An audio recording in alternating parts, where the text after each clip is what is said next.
دیکھو شریعت کا کلمہ ہے لا معبود الا اللہ.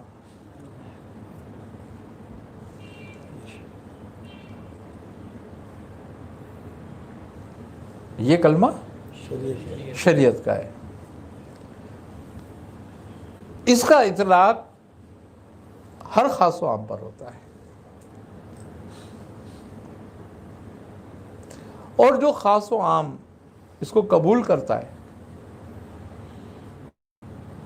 وہ اپنے درجوں کے مطابق کامیاب ہو جاتا ہے. اس کے قبول میں بھی درجے ہیں.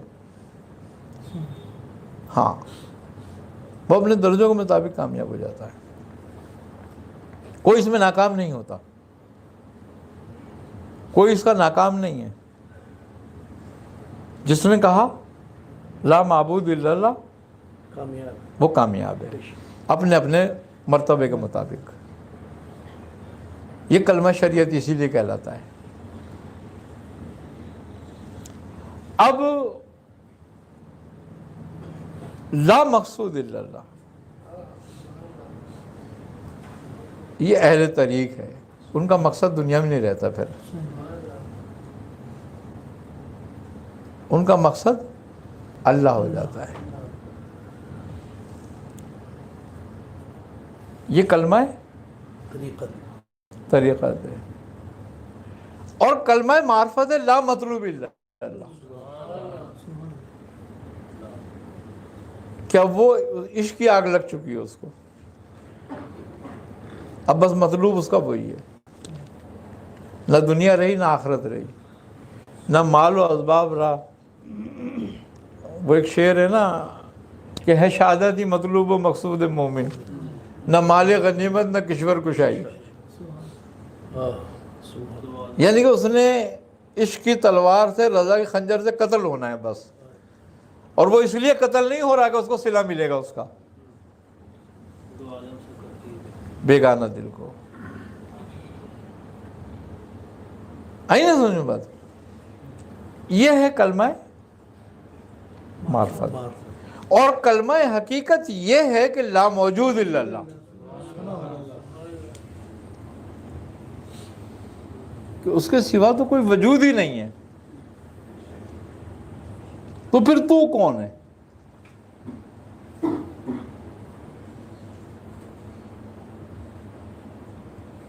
حقیقت سمجھ میں آتی ہے، حقیقت جانتا ہے. جب حقیقت جان لیتا ہے تو پھر وہی بات ہو گئی کہ وحدانیت میں آ جاتا ہے.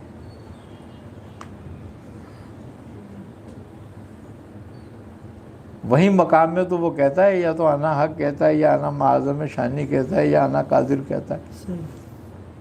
وہ غلبہ شوق کا اتنا اس پہ غالب ہو جاتا ہے، اور یہ اس کے طاقت میں نہیں ہوتا کہ وہ اس کو روک لے. بھائی عشق کی غلبے کی طاقت کا عالم کیا ہوگا، تم مچھر کی طاقت نہیں روک سکتے. ابھی مچھر کسی کو کاٹ جاؤ، ملیریا ہو جائے، اس کو سردی لگنے لگتی ہے تو کیا روک لیتے ہو تم اس کو؟ یا وہ آدمی روکنے کی طاقت رکھتا ہے؟ تم اس کو لیاب پہ لیاب ڈال دو، اندر کانپ رہا ہوگا، اس کو سردی نہیں لگ رہی ہوتی. یہ اور مچھر کے زہر کا اثر ہوتا ہے، تو عشق کا اثر کیا ہوگا؟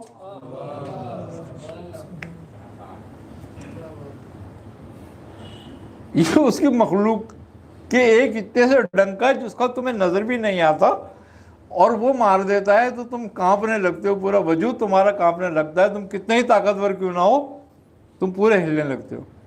اور تم پوری طاقت لگاؤ اس کو روکنے کی، جب تک اس کا اثر ہے وہ رک جائے، جب تک کہ اس کا تریاق تمہیں نہ مل جائے. ٹھیک ہے نا؟ جب اس کا تریاق تمہیں کونین وغیرہ مل جاتی ہے، تمہاری وہ لرزش آٹومیٹک ختم ہو جاتی ہے، پسینے آنے لگتے، ساری سردی ختم. تریاق ملتے ہی تو اس مقام میں جب تریاق ہوتا ہے تو اس کی تجلی ہوتی ہے، اس کا دیدار ہوتا ہے. پھر وہ اس سے باہر آتا ہے کہ نہیں وہ ہے،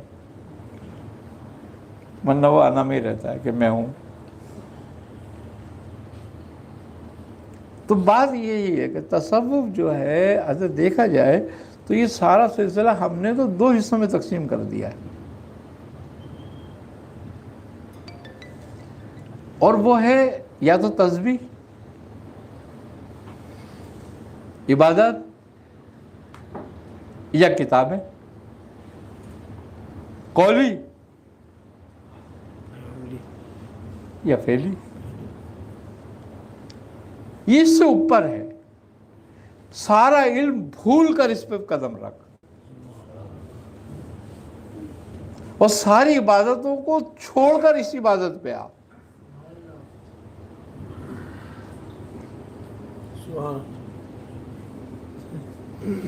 بھائی عبادت کا مقصد پوجنا نہیں ہے، عبادت کا مقصد جاننا اور پہچاننا ہے.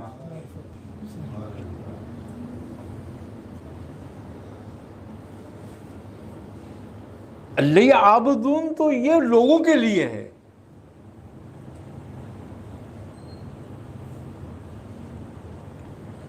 عوام الناس کے لیے یہی ہے کہ تو عبادت کر، اس کی پوجا کر، جتنے چاہے کر، تجھے فائدہ اسی میں ہی ہوگا، اسی میں تجھے ثواب ہے، اسی میں تیری آخرت، سب کچھ تیرا اسی میں ہی ہے. یہی کر تو بس لیعبدون میں رہے. لیکن خواص کے لیے لیعارفون ہے، اس کو پہچان.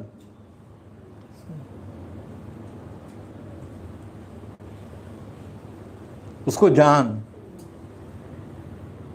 تیرا رب کون ہے،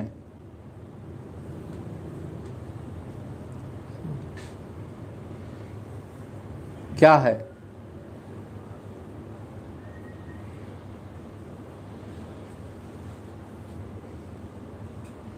اور جب لیعارفون کو سمجھ لے گا تو انا عشق پہ آ جائے گا.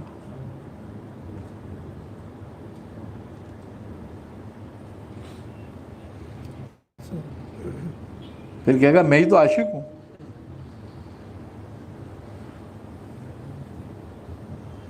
اور وہ عاشقوں سے کبھی نہیں چھپتا.